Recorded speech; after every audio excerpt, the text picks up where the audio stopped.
Bismillahirrahmanirrahim. Kul la amliku li nafsi naf'an ve la darran illa ma şa'allah. وَلَوْ كُنْتُ أَعْلَمُ الْغَيْبَ لَاسْتَكْثَرْتُ مِنَ الْخَيْرِ وَمَا مَسَّنِيَ السُّوءُ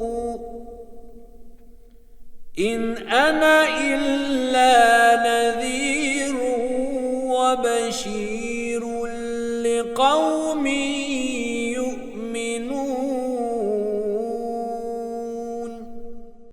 Rəhman və rəhim olan Uca Allahın adıyla. Salam əziz dostlar, dəyərli izləyicilər, hər birinizi Allahın salamı ilə salamlayıram.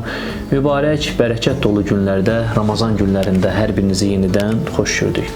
Bugün də Quran-ı Kərimin fərqli bir ayəsi işığında əsr səadətdə yaşanmış bir hadisəni sizinlə bölüşmək istəyirəm. Məkkə müşrikləri Həzrət Peyğəmbər sallallahu aleyhi və səlləmə tez-tez yersiz şeylər istəyir, ona qəribə suallar ünvanlayırdılar. Onlar ilahi mesajı anlamaq əvəzinə Peyğəmbərliyi dünyəvi qazancın bir vasitəsi kimi görməyə çalışırdılar. Və bir gün Həzrət Peyğəmbər sallavatullahın hüzuruna gələrək ona belə sual etdilər. Sənin Rəbbin hansı malların bahalaşacağını, hansıların ucuzlaşacağını sənə xəbər verirmi? Söylə gedək alaq, qazanc əldə edək. Hansı diyarların daha bərəkətli olduğunu sənə bildirirmi? Biz də köçək, o diyarlarda yaşayaq.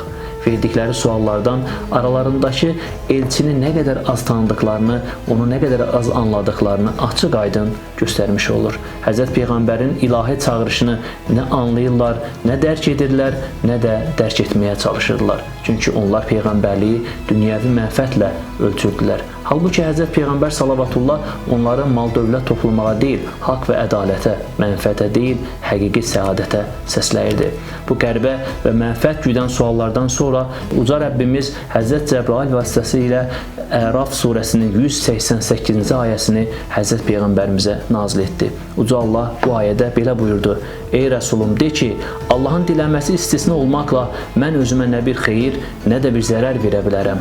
Əgər qeybi bilsəydim, əlbəttə daha çox xeyir iş görmək istərdim və mənə heç bir zərər toxunmazdı. Mən sadəcə olaraq iman gətirən, bir qövmü xəbərdar edən və müjdələyən bir Peyğəmbərəm. Əziz və dəyərli izləyicilər, bir insan üçün ən böyük işgəncə, ən böyük zülm onu anlamayan insanlar arasında qalmaqdır. Həzrət Peyğəmbərin hədəfi isə o insanları haqq və ədalətə, dünyəvi qazancdan daha çox axirət qazancına yönəltmək idi. Çünki o, ümmətinə, qövmünə Quran-ı Kərimin bir ayəsi ilə desək, bir teşnə idi. Ona edilən bu qədər zülmlərə, bu qədər işgəncələrə baxmayaraq heç bir zaman qövmünə qarşı zərrə qəlbində kin və küdurət duymadı. Heç bir zaman qövmünə qarşı bəddua etmədi.